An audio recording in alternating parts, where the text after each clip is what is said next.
হিসেবে পদত্যাগের পরই বাংলাদেশ ছেড়েছিলেন শেখ হাসিনা। তারপর থেকে ভারতেই রয়েছেন তিনি।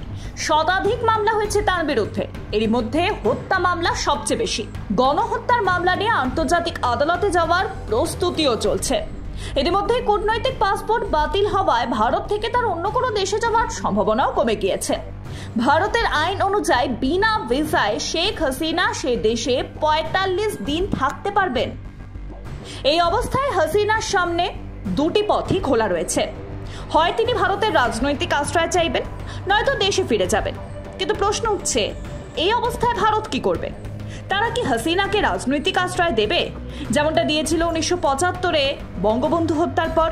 সেই সময় ৬ বছর দিল্লিতেই ছিলেন হাসিনা। সূত্রের খবর, ভারত এখন উভয় সংকটে। কারণ হাসিনাকে আশ্রয় দিলে বাংলাদেশের অন্তর্বর্তী সরকারের সঙ্গে ভারতের সম্পর্ক খারাপ হয়ে যাবে। ফলে সেটা কি এখন করতে চায় ভারত? কেন্দ্রীয় বিদেশমন্ত্রী জয়শঙ্কর হাসিনার ভবিষ্যৎ নিয়ে কোনো স্পষ্ট ধারণা দেননি। আর এই অবস্থায় হাসিনা যদি ভারতের রাজনৈতিক আশ্রয় চান, তাহলে তখন তাদের নীতি কি হবে?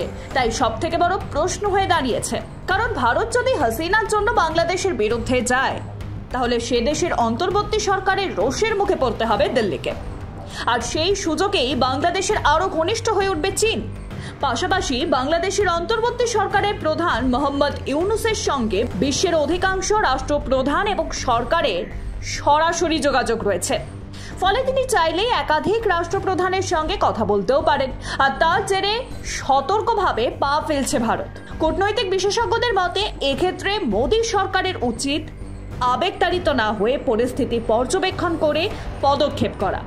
কারণ গণহত্যার অভিযোগে অভিযুক্ত হতে চলেছেন হাসিনা। ফলে পৃথিবীর কোনো গণতান্ত্রিক দেশই তাকে গ্রহণ করতে একেবারেই চাইবে না।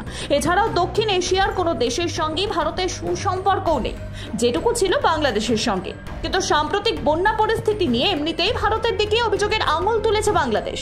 এছাড়াও উত্তরে রয়েছে চীন ও পশ্চিমে পাকিস্তান। দুই দেশের সঙ্গেই ভারতের সম্পর্ক একেবারে আদায় কাজ কলায়। আর ভারতের সঙ্গে বাংলাদেশের টানাপোড়েনের মাঝে পদ্মাপাড়ের দেশের সঙ্গে ঘনিষ্ঠতা বাড়াচ্ছে চীন ও পাকিস্তান। ফলে এই পরিস্থিতিতে হাসিনাকে নিয়ে ভারত আবেগতাড়িত হয়ে কোনো সিদ্ধান্ত নেয়, তাহলে তা ভারতের ভবিষ্যতের জন্য ভালো নাও হতে পারে। তাই বাংলাদেশের সঙ্গে চীন ও পাকিস্তানের সম্পর্ক মজবুত হওয়ার আগে ভারতের নিজের দিকে খেলা ঘুরিয়ে নেওয়া উচিত বলেই মত আন্তর্জাতিক মহলের একাংশের। Bureau report, Ritam Bangla.